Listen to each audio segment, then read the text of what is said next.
நம்ம சேனலை பற்றி இன்னும் தெரியாமல் இருக்கிறவங்க கங்கை ஹெர்பல் கிச்சனை சர்ச் பண்ணிட்டு like, share, comment and subscribe பண்ணிக்கோங்க. மறக்காம பெல் ஐகானை ப்ரெஸ் பண்ணிக்கோங்க so that you get notified.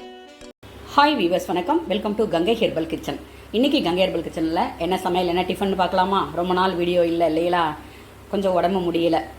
திரும்ப திரும்ப சொல்கிறது தான், பெண் குழந்தைகள் நல்லா சாப்பிடுங்க, ஆரோக்கியமாக உடம்பை பார்த்துக்கோங்க. அபவ் 45க்கு மேலே தான் உங்களுக்கு கண்டிப்பாக பிரச்சனை கொடுக்கும். எல்லாருக்கும் இல்லை, உடம்பை நல்லா பார்த்துக்கிறவங்களுக்கு, ஓகேங்களா? அதே உடம்பை நல்லா பார்த்துக்கிறவங்களுக்கும் ஒரு சிலவங்களுக்கு இந்த மெனோபாஸ் அப்படின்றது ஒரு டஃப்பான இதாக தான் இருக்குது. உங்களுக்கு தெரியும், நான் ஷேர் பண்ணியிருக்கேன். இவ்வளோ நாள் இந்த 3 வருஷ காலம் ஓரளவுக்கு சுமாராக ஓட்டிகிட்டு இருந்தேன், சந்தோஷப்பட்டேன். ஆனால் இந்த டைம் வந்து கொஞ்சம் சிரமப்படுத்திருச்சு. அதனால தான் கொஞ்சம் ரெஸ்ட் எடுத்துக்கிட்டேன், வேறு ஒன்றும் இல்லை. ஏன்னா வீட்டில் கண்டிப்பாக சண்டை போடுவாங்க. ஹெல்த் நம்ம நல்லா இருந்தால் தான். உண்மையிலே நான் என்னுடைய கருத்தை தான் நான் பதிவு பண்ணுறேன். ஒரு குடும்பத்தில் ஒரு பெண்கள் வந்து சுறுசுறுப்பாகவும் ஆரோக்கியமாகவும் இருந்தால் அந்த குடும்பம் நல்லா இருக்கும் அப்படின்னு சொல்லிட்டு என்னுடைய கருத்து. ஏன்னா நம்ம எல்லாருக்காகவும் நம்ம கரெக்டாக பண்ணிவிடுவோம். ஆனால் இப்போ என்ன அவேர்னஸ் வந்திருக்குன்னா, நம்மளையும் நம்ம பார்த்துக்கணுன்ற அவேர்னஸ் வந்திருக்கு. சூப்பர். ஆனால் நம்மளை நம்ம பார்த்துக்கிறதே இல்லை. எங்கள் அம்மா காலத்துலலாம் அப்படி இருந்தது, என் காலத்தில் கொஞ்சம் மாறிச்சு. இப்போ அடுத்த ஜென்ரேஷன் அவங்க உடம்பை அவங்க பார்த்துக்கிறாங்க, பாராட்டுறதுகளுக்குரியது, ஓகேங்களா? இப்போ இந்த வாழைத்தண்டை வாங்கும் பொழுது அடித்தண்டாக கேட்டு வாங்கிக்கோங்க. அது நறுக்கிறதுக்கு கொஞ்சம் சிரமமாக இருக்கும், அதுக்கு பால் மாறாதீங்க. நல்லா வாங்கி பொடியாக நறுக்கி மோர் இல்லைனா உப்புக்கல் போட்டு வச்சுருங்க. அது கலர் மாறினாலும் அதனுடைய வாழைத்தண்டோட தன்மை மாறாது, ஓகேங்களா? அது நல்லா நறுக்கி போட்டு வச்சுருங்க. கொஞ்சமாக அதில் பாசிப்பருப்பு போட்டு ஊற வச்சு நறுக்கும் போதே போட்டுருங்க.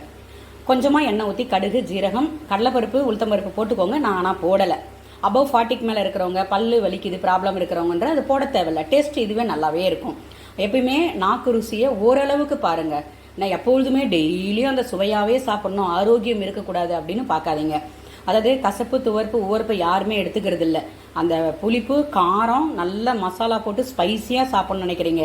அதாவது நீங்கள் வீட்டில் பண்ணி சாப்பிடுங்க. அதுவும் என்னைக்காவது ஒரு நாள் வெளியில் சாப்பிட்லாம், தப்பு இல்லை. அதுவும் இந்த கிளைமேட் சீசன் மாறும் பொழுது இன்னும் ஜாக்கிரதையாக உடம்பை பார்த்துக்கணும். அதாவது என்ன சாப்பிட்ணுமோ அதை அப்படியே உங்கள் உடம்பு எதை ஏற்றுக்குதோ அதை சாப்பிடுங்க, சரிங்களா? நம்ம எண்ணெய் ஊற்றி கடுகு போட்டு, கருவேப்பிலை போட்டு, பெருங்காயம் போட்டு, 2 வரமிளகா 2 கிள்ளி போட்டிருக்கேன். போட்டுட்டு நல்லா பொரியட்டும். கடுகு பொரிஞ்ச பிறகு நம்ம நறுக்கி வச்சுருக்க வாழைத்தண்டு, இந்த பாசிப்பருப்பு பாருங்கள், இதிலே வெந்துடும், தெரியுதா? இந்த மாதிரி இருக்கணும். எந்த பொருளுமே வேகாத இருக்கக்கூடாது, அதை மாதிரி ரொம்ப கொலன்னு இருக்கக்கூடாது. அதை பார்த்துக்கோங்க. கொலன்னு இருந்தால் கூட பரவாயில்ல, சாப்பிட்றலாம். ஏன்னா நீங்கள் உமிழ்நீரோட சலைவாவில் எத்தனை பேர் மென்று சாப்பிட்றோன்னு தெரியாது. பாதி வாயில் கூழாக்கிட்டு அதுக்கப்புறம் தான் வயிற்றுக்குள்ளே போய் அது டைஜஷன் ஆகும். ஆனால் நம்ம லபக்குன்னு போட்டு தான் முழுங்குறோம். அது எப்போ மாறுமோ தெரியல. அதை உமிழ்நீரோட மெதுவாக மென்று சாப்பிட்றதுக்கான டைம் வந்து கண்டிப்பாக நிறைய பேருக்கு இல்லை தான். என்ன பண்ண முடியும், வேறு வழி இல்லை. போட்டுடுங்க. அதுக்கப்புறம் இந்த நறுக்கி வச்சுருக்க வாழைத்தண்டு, இந்த பச்சைப்பருப்பையும் அப்படியே பிழிஞ்சு அதில் போட்டுட்டு கொஞ்சம் நல்லா வணக்க விடுங்க. கொஞ்சம் வேகமாக வச்சுக்கோங்க அடுப்பை. அதுக்கப்புறம் அரை உப்பு முதல்ல போடுங்க. பெரட்டி பார்த்துட்டு பத்தலைன்னா உப்பு சேர்த்துக்கோங்க. ஏன்னா வாழைத்தண்டில் டக்குன்னு உப்பு ஏறிடும்.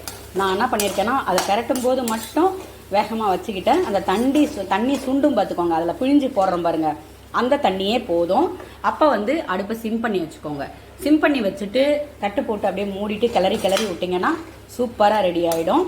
நல்லா வெந்துருச்சு. ஆனால் இன்னும் 2 செகண்ட் இருந்தால் பஞ்சு போல் இருக்கும் வாழைத்தண்டு, அதுக்காக தான், ஓகேங்களா? இப்போ இதை மூடி வச்சிடலாம். இப்போ மட்டை அரிசி சாதம்.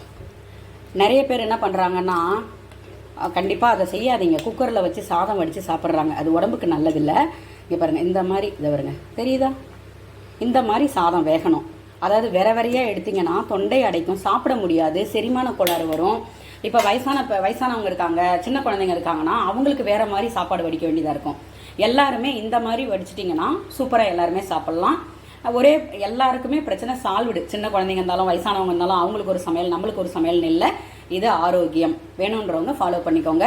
அரிசி வந்து அரை மணி நேரம் இல்லை 45 நிமிஷம் ஊற வச்சுருங்க. தண்ணியை நல்லா போட்டுருங்க. தலை நல்லா கொதிக்கட்டும். அதுக்கப்புறம் அரிசி கழுவி போடுங்க. போட்ட பிறகு வேகிறதுக்கான ஸ்பேஸ் கொடுங்க. கொஞ்சம் பெரிய பாத்திரமாக வச்சுக்கோங்க, புரியுதுங்களா? தண்ணி வந்து அப்படியே கெட்டிக்கின மாதிரி இருக்கக்கூடாது. தெரியுதா உங்களுக்கு எவ்வளோ தண்ணி இருக்குன்னு?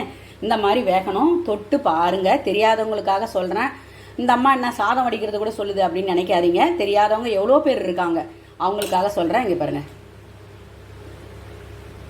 எடுத்து அப்படி அழுத்தி பாருங்கள், தெரியுதா? இந்த மாதிரி பூ மாதிரி இருக்கணும். சாப்பாடு வெந்த பிறகு தெரியும், நல்லாவே தெரியும். அதனால் இப்படி வடிச்சிருங்க. மட்டை அரிசினா கொஞ்சம் வேக நேரம் தான் எடுக்கும். இப்போ எடுத்து வடிச்சிடலாம். பருப்பு ரசம். நம்ம வீடியோவில் நிறைய ரசம் ரெசிபி கொடுத்துருக்கேன், ட்ரை பண்ணி பாருங்கள். பருப்பு ரசம், கொட்டு ரசம், வேப்பம்பூ ரசம், இந்த மிளகு ரசம், அதை என்னது இன்னொன்று கொடுத்துருப்பேன், வேப்பம்பூ ரசம், வெத்தலை ரசம், தேங்காய் பால் ரசம், கசகசா ரசம், நிறைய ரசம் கொடுத்துருப்பேன். எனக்கு டக்குன்னு ஞாபகம் வந்ததை மட்டும் நான் சொல்லிடுறேன். ஓகேங்களா? ட்ரை பண்ணி பாருங்கள். நிறைய ரசம், மூக்கரட்டை கீரை கூட ரசம் வச்சுருப்பேன், சூப்பு வச்சுருப்பேன், அது ரொம்ப நல்லது உடம்புக்கு. அப்புறம் என்ன பண்ணியிருப்பேன், நிறைய இந்த நாட்டு மருந்தில் கடையிலலாம் வாங்கின்னு வந்து இந்த வால்மிளகு, கண்டத்திப்பிலி இதெல்லாமே வச்சுருப்பேன். செக் பண்ணி பாருங்கள் வேணுன்றவங்க. இன்றைக்கி பருப்பு ரசம் இது நம்ம வீடியோவில் அப்லோட் பண்ணியிருக்கேன், பாருங்கள். இது சாப்பாட்டில் தான் போட்டு சாப்பிட்ணுன்னு இல்லை, ஒரு கப்பில் ஊற்றி இந்த சீசனுக்கு கண்டிப்பாக எல்லாருமே சூப் மாதிரி மெதுவாக சுட் பண்ணி சலைவாயோடு சாப்பிட்லாம், தப்பு இல்லை. இது வந்து வெந்தய தோசை. என்ன வெயிலுங்க, ஐயோ ரொம்ப கஷ்டப்பட்டுட்டேன் இந்த வெயிலில். கடைசியில் இப்போ ஏதோ மழை வந்திருக்கு, ஆனாலும் வெக்கையாக தான் இருக்குது. இது வந்து 1 டம்ளர் அரிசி, புழுங்கல் அரிசி எடுத்துக்கிட்டிங்கன்னா 1 ஸ்பூன் வெந்தயம், இதான் அளவு. வெந்தயத்தை தனியாக ஊற வச்சுருங்க, அரிசி தனியாக ஊற வச்சுருங்க, அரைச்சிருங்க. அந்த வீடியோ நம்ம சேனலில் கொடுத்துருக்கேன், வேணுன்றவங்க செக் பண்ணி பார்த்துக்கோங்க. இன்றைக்கி கத்திரிக்காய் சாம்பார். லாஸ்ட் இருக்கிற காயின்னு சொல்லுவாங்க பார்த்தீங்களா, அந்த கத்திரிக்காய் சாம்பார் இன்றைக்கி. இனிமேல் காய் வாங்கணும். ஓகேங்களா? இதான் கத்திரிக்காய் சாம்பார், இதுதான் சிம்பிள் சமையல். இதோட கூட நீர் மோர். இன்றைக்கி வந்து மாதுளம்பழம் ஜூஸ் போடலான்னு இருக்கேன். இந்த வெந்தய தோசைக்கு வந்து சட்னி அரைக்கணும், தேங்காய் உடைச்சிட்டு தேங்காய் சட்னி அரைக்கணும். அதுவும் நம்ம வீடியோவில் நிறைய சட்னி ரெசிபி கொடுத்துருக்கேன், வேணுன்றவங்க போய் ட்ரை பண்ணி பாருங்கள். கொஞ்சம் உடம்பு முடியாதனால நான் நல்லா கண்டினியூவாக வீடியோ கொடுக்க முடியல, கண்டிப்பாக இனிமேல் வரும். ஓகேங்களா? இதை பாருங்கள், புரியுதா? அப்படியே வாயில் பூட்டிங்கன்னா அப்படியே பூ மாதிரி இருக்கணும், அப்போ தான் நல்லாயிருக்கும். இந்த கருக்கு முறுக்குன்னு வெந்தும் வேவாதுமா அப்படி கொடுத்தா சாப்பிட்றதுக்கே ஒரு மாதிரி ஆகிடும். அதனால் கொஞ்சம் அடுப்பை சீராக வச்சு மெதுவாக கலந்து விட்டு பண்ணுங்க. சாப்பிட்றதுக்காக தான் பண்ணுறோம், அதில் சாப்பாட்டில் கொஞ்சம் டைம் மெனக்கிட்டு பண்ணுங்கள், சரியா? மற்றதெல்லாம் டைம் கொஞ்சம் குறைச்சிக்கோங்க. நம்ம ஃபேமிலியில் வந்து யாராவது ஒருத்தவங்க அந்த உடல் ஆரோக்கியத்துக்கு முக்கியத்துவம் கொடுக்கணும். அது ஆண்களோ பெண்களோ இல்லை குழந்தைகளோ கூட ஹெல்ப்புக்கு வச்சுக்கோங்க, தப்பு இல்லை. ஓகேங்களா? ட்ரை பண்ணி பாருங்கள். ட்ரை பண்ணி பார்த்துட்டு உங்களோட பதிவை சொல்லுங்கள். மறக்காமல் சப்ஸ்கிரைப் பண்ணிக்கோங்க. இது அட்வைஸ் கிடையாது, உங்களை மாதிரி எனக்கு பெரியவங்க சொன்னதை நான் உங்களுக்கு சொல்கிறேன், அடுத்த ஜென்ரேஷனுக்கு அப்படியே பாஸ் பண்ணி விட்றேன். ஓகேங்களா? ஒரு நல்ல விதைகளை விதைத்து விட்டு செல்வோம். ஓகே, நம்ம அப்துல் கலாம் சார், விவேக் சார், இவங்களாம் என்னென்ன பண்ணிட்டு போனாங்க, இன்னும் வந்து மறையாமல் இருக்காங்க இல்லையா? அது மாதிரி தான் சில விஷயங்கள் நம்ம சொல்லுவோம். ஓகேங்களா? வேணுன்றவங்க எடுத்துக்கிட்டோம், வேணான்றவங்க ஸ்கிப் பண்ணிவிட்டு போயிட்டே இருக்கணும். மறக்காமல் நம்ம சேனலை பாருங்கள். பிடிச்சிருந்ததுன்னா உங்கள் சப்போர்ட்டை கொடுங்க, லைக் பண்ணுங்கள், ஷேர் பண்ணுங்கள், கமெண்ட் பண்ணுங்கள்.